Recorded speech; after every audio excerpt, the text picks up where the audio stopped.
120 बहादुर।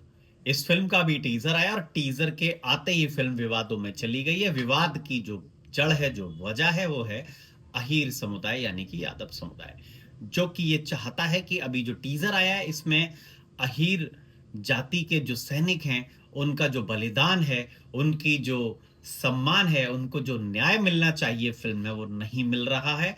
और अगर मैं इस कहानी की बात करूं तो 18 नवंबर 1962 की ये कहानी शुरू होती है और उसमें सुबह होने को थी, बर्फीली धुआं छाया हुआ था चारों तरफ, सूरज लगभग 17,000 फीट की ऊंचाई पर अभी तक चढ़ा हुआ नहीं था। लद्दाख में ठंडी और कलेजा जमा कर देने वाली जब बर्फ हवाएं गर्म हवाएं चल रही थी, उसी वक्त यहाँ पर तैनात भारत के जो पहरे हुए थे, भारत के जो पहरेदार थे, जो भारत के जवान थे, 13 कुमायूं बटालियन की सी कंपनी यानी कि चार्ली बटालियन, चार्ली कंपनी, जो कि पूरी तरीके से यादव समुदाय से, अहीर समुदाय से भरी हुई है, वो वीर हैं।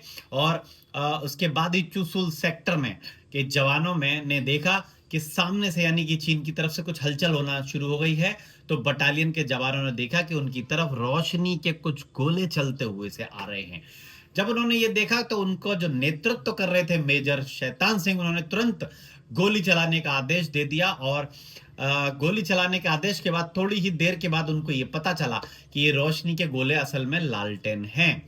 और ये लालटेन क्या है कि वहां याक होते हैं और याक के गले में लटका कर चीन की सेना ने एक चाल खेली थी। वो चाल ये थी कि चूंकि चीन की सेना को ये पता था कि भारत के इस टुकड़ी के पास में हथियार बहुत कम है और ये संख्या में भी बहुत कम है।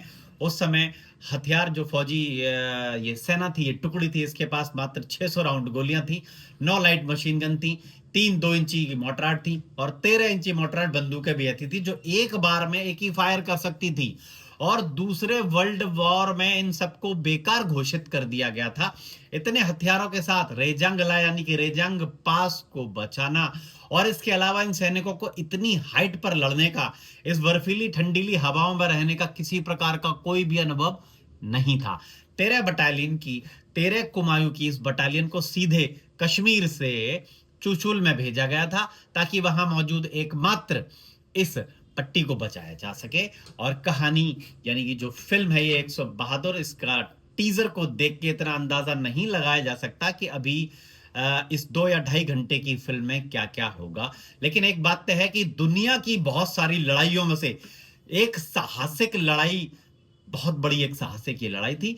120 भारतीय सैनिकों ने 3,000 की चाइना की सेना को डांट कर रखा, रोक कर रखा और करीब 1400 चीनी सैनिकों को मार गिराया। लेकिन चीन ने इसको कभी भी माना नहीं है और उसने बहुत टाइम बाद एक बात बताई कि हाँ, हमारे 500 सैनिक मारे गए।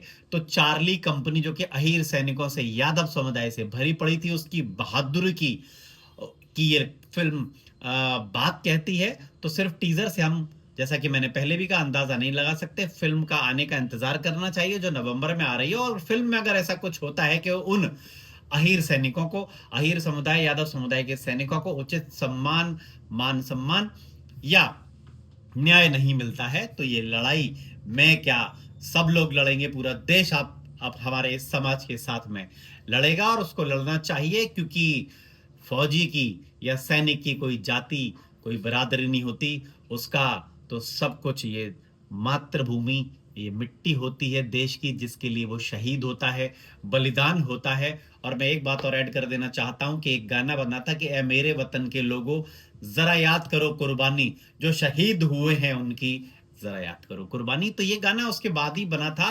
और आप मानिए कि 62 की इस लड़ाई के बाद में और इतने 113-14 सैनिकों के मारे जाने के बाद में किसी ने इस बात को माना नहीं था।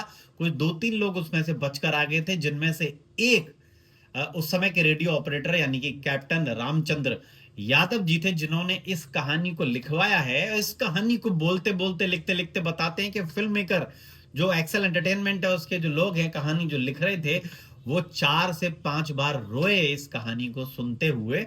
और हाल ही में एक बात और प्रकाश में आई है, वो ये है कि दिल्ली हाई कोर्ट के जो वकील हैं शाहिद खान साहब, उन्होंने मार्टर वेलफेयर एसोसिएशन के सचिव मेजर BL यादव जी ने एक नोटिस भेज दिया है कि अगर इस फिल्म में यादव समाज के साथ में न्याय नहीं हुआ और उसको सम्मान नहीं मिला, तो हम ये न्यायिक लड़ाई और आंदोलन को जारी रखेंगे। मुझे लगता है कि ऐसा नहीं होगा, हमारे समाज के साथ में न्याय ज़रूर करेगी ये फ़िल्म और एक इतिहास रच के जाएगी, क्योंकि साहसिक लड़ाइयों में से एक लड़ाई है ये फ़िल्म। ऐसी फ़िल्में आती रहनी चाहिए, लेकिन किसी भी समाज का कोई अहित या कोई नासम्मान, ऐसी बात कभी भी नहीं होनी चाहिए।